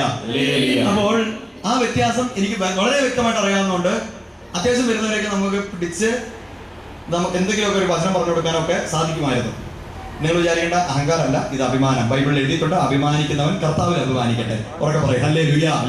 കർത്താവിൽ എനിക്ക് നിങ്ങൾക്ക് ഒരു അഭിമാനം വേണം. ഉറക്കെ പറയും ഹല്ലേലൂയ.